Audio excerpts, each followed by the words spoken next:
Hi Wessel.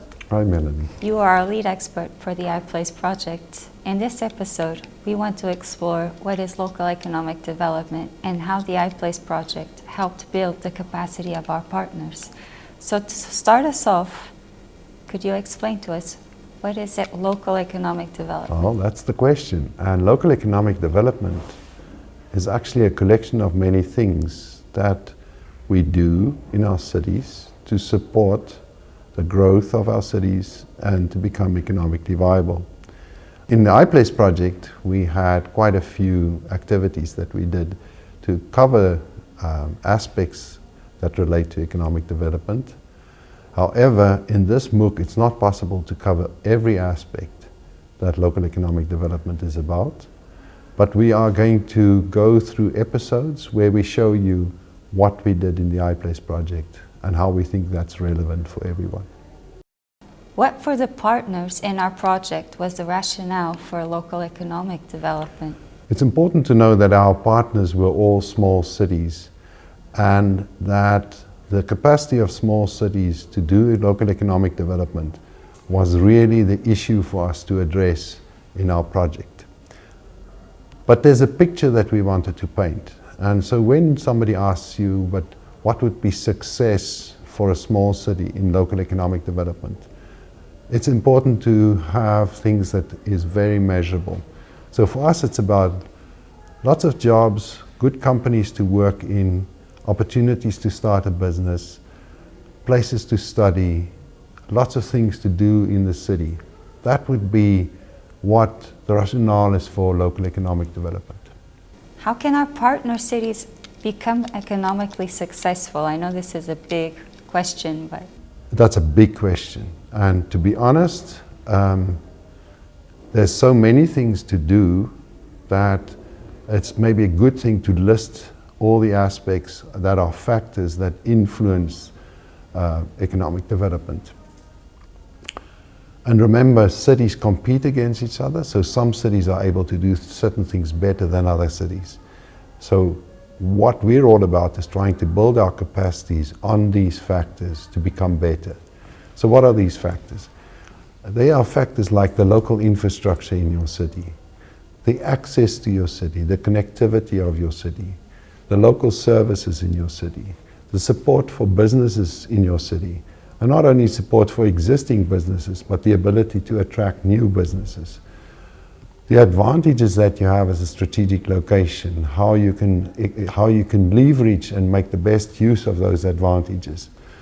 How you are communicating your city. Do you have a city brand? Are you able to confidently communicate what you can offer as a city? And then something that's become quite a recent measurement for cities is your city livable? And all these factors contribute to economic development. So in our episodes, we'll look at some of those factors and what we were doing in the iPlace project on that. How will achieving economic success be integrated with other challenges of our municipalities and cities? Well, and again, if we look at economic success, we cannot ignore factors outside of economic development, which is important for the city. Some of those factors include ensuring that we are looking at social inclusion. And when we talk about social inclusion, we mean ethnic minority groups, we mean inclusion in terms of gender, we mean inclusion in terms of people with disability into economic activity. That's for us very important. What we really want is we want to promote open economies. And an open economy is where everybody feels that they have an opportunity in this economy. And we are very mindful of the effects that we can have on our natural environment. So it's really important that we come with the factors, and economic development practitioners focus on some of the negative impacts that our actions can have on our natural environment. And finally, it's really important that we think about what we do in our local city, not just as within the city boundaries. So we need to think about cooperating with the villages and the other towns and villages and cities around in our region, so that the economic activity we do create a mutual benefit for the region, not just on our city itself. So you have a lot of experience. What has changed in the practice of local economic development over the years? Yeah, and it's very encouraging to see that we've moved away from 20, 30 years ago, where when somebody spoke about local economic development, they meant that you were looking for a large company to come to your city to build a factory. So we've moved away from that as the main element of economic development.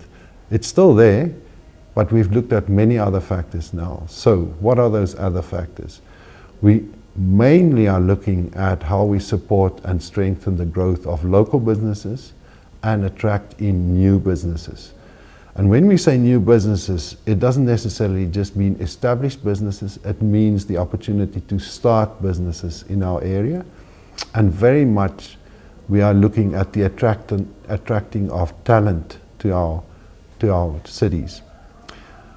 So we're also shifting to diversification of our economy. We're shifting to specialization and clustering in our economy. And these are big processes that we engage in.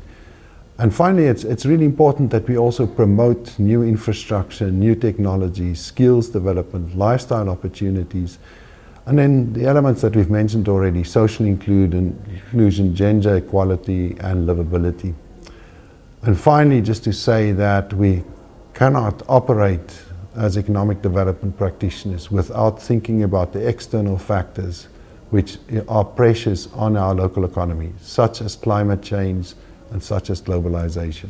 So that gives you a very broad picture of where local economic development has gone and how we as practitioners have to take all of that in consideration. What were the initiatives in the iPlace project that were taken at project and city level to explore new local economic development? Melanie, I can tell you, in the 2.5 years, it was so impressive to see what our cities did. So they did a lot. And we started with the baseline study, which was a way for all the cities to say, this is where we are and where we're going to start working from in our economy. And then we formed local stakeholder groups in each city. And the local stakeholder groups represented various key stakeholders for the local economy, the business people, the municipalities, and they all worked together on analyzing and planning their strategies. And the important thing was that we developed 3 tools for them to analyze their economy. Developed an economic history questionnaire, we developed an economic profile template, we also developed a competitiveness scorecard. And we followed that up with, in each city, we had hackathons where people involved various stakeholders to come up with ideas for their local economy. We then followed that up with testing some of those ideas with small-scale actions. And throughout the 2.5 years so far, we've had various training programs, training workshops, policy seminars, master classes, all looking at some of the themes that we've just spoken about in local economic development. And we've brought it all together with our action plans, which we are now busy implementing.